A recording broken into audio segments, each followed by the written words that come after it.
Galway are back into the All-Ireland football final for the first time since 2001 after a 2-8 to 1-6 win over Derry here at Croke Park. It wasn't pretty for long spells here. Maybe people might like to describe it as a chess match, but Derry were certainly far better of the two teams that deserved it. Damien Comer was sensational, scoring 2-2. His goals in the second half really turned the game. Derry were on top for the first 20 minutes or so of the game. Brendan Rodgers, he came forward to get a couple of scores. Niall Loughlin, he knocked one over. But just, it was a case of, after a little bit of time, Derry and how they were carrying the ball forward, they ran out of ideas. They started giving cheap turnovers, gave the opportunity for Galway to set up a platform, and they certainly took it. And as the game wore on, they just completely took over, and Derry looked like they had no other options other than bringing it towards the D, moving the ball around, hand passing side to side, with no real way of getting any injection through or any penetration. There was a goal laid on through Lachlan Murray that took some of the bad look off the scoreline for Galway. But they were 4 points to 2 ahead after 33 minutes, and they only got two scores for the rest of the game up until that 75th minute goal from Murray, as I mentioned. But the big story of the game also was that HawkEye was stood down. Now, in the 35th minute, just going into injury time of the first half, Shane Walsh took a 45. Replays showed that it clearly went over the bar. It was maybe a foot or so inside the post. HawkEye deemed that the ball was wide. There wasn't even that many protestations from Walsh or his Galway teammates. Hard to believe that the umpire couldn't have looked up and seen that the ball had clearly gone over the bar. At half-time, it was decided that the point would be awarded to Galway and that HawkEye would be stood down for the second half. And you then have to wonder, what about the other HawkEye decisions today? Conor Glass had one in the 17th minute that was judged to be wide.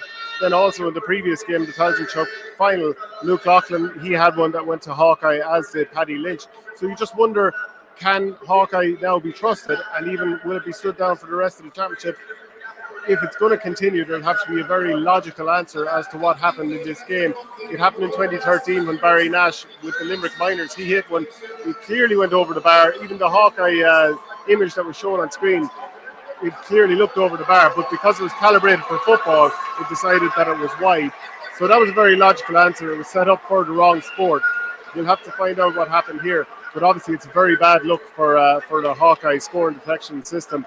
But Damien Comer was the main threat throughout that first half for Galway, where they weren't really on top and they were struggling to get a foothold.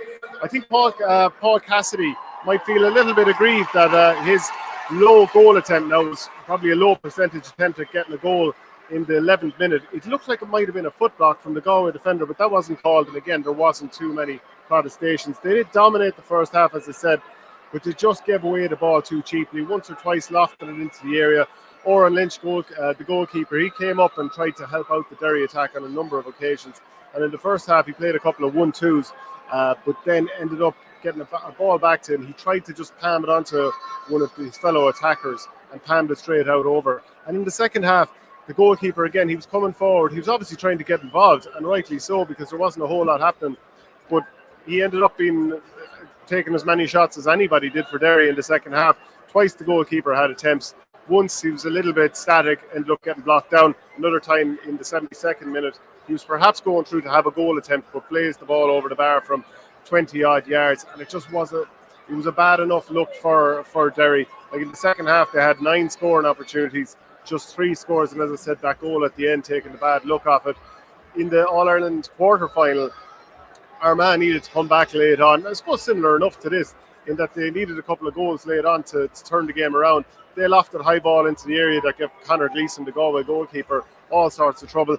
Derry never really did that here, and you would have thought that was the obvious way to go, but no, they certainly struggled at Croke Park here. They had it all their own way in Ulster. They beat 3 Division 1 teams to lift the first Anglo-Celt Cup in 24 years. They battered Clare here at Croke Park, but they certainly came up short here after about 20-25 minutes. Now, they got some of their matchups right. Conor McCluskey on Shane Walsh, he had a very, very good game. Now, Walsh hit 3 left-footed frees early enough in the second half that took it from 4-4 to 7 points to 4. And then Comer's goal was brilliant. Again, it came from a cheap turnover as Derry were attacking at one end of the field. Lovely kick pass went into Comer. He spun Brendan Rodgers really well and just fired it low past Oran Lynch. No chance for the goalkeeper there. Johnny Heaney probably would have scored and could have scored a goal as well in the 55th minute. A high ball went in from Paul Conroy. He was obviously going for a shot, and Damien Comer went up with the goalkeeper. Goalkeeper sort of palmed it out, and Johnny Heaney came in and really should have just palmed it to the net, but ended up tapping it over the bar. And I suppose this is another suggestion that Galway could have won this game by more. Yeah, eventually they won it 2-8 to 1-6, but really it could have been far, far more. A couple of minutes later, after Benny Hearn had drove a ball wide, and Oren Lynch, the goalkeeper, as I said, he got blocked down. The next goal came. Conor Glass was turned over, and I think he was around the 45 in the attacking side of the field, pushing for scores. He got turned over, almost stopped up for a second in frustration at himself. The ball was quickly moved upfield. I think it was Liam Silk who arrowed a long ball. It was just Brendan Rodgers versus Damien Comer inside the 45. Nice ball. Rodgers tried to get out in front to cut off some of the angles, but the ball that was kicked in was lovely. Came to Comer. Now, some players would have tried to just solo it all the way in and get a handy little finish if they could, but he just took it early, kicked it past Brendan Rodgers and into the back of the net, and the celebration from him was huge. It was thrilling. He was taken off at a couple of minutes to go by manager Pádraig Joyce, and the roar that he got here at Croke Park was something to behold. When Pádraig Joyce was appointed manager a couple of years ago, he made the bold statement that it's all about winning All-Ireland, and he wanted to win it very much straight away. Now his team is back into an All-Ireland final for the first time since 2001, and you get the sense that there's more in this team. Shane Walsh, yeah, he did his business in certain respects, and he got on the ball, moved it around, but he didn't get on the score sheet from play today.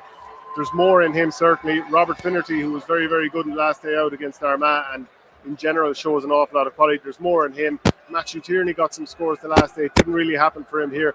And Paul Conroy, scoreless. Remember in the league final here not so long ago against Roscommon Division 2 final, he scored 6 from play. So there's certainly more in this team. I think Derry, they'll be very, very frustrated with this performance, and I think their supporters will be frustrated with the team. I mean, I said HawkEye was stood down for the second half, and it's a small bit harsh to say, but it kind of feels like Derry were stood down for the second half too. They seemed to play an attack with fear. Nobody seemed to want to take the initiative to drive through the heart of that Galway defence. A lot of the players seemed unwilling to shoot on their weaker foot, and just ultimately it seemed like Galway had it all their own way. So final score here at Croke Park, Galway 2-8, Derry 1-6, and Galway back into the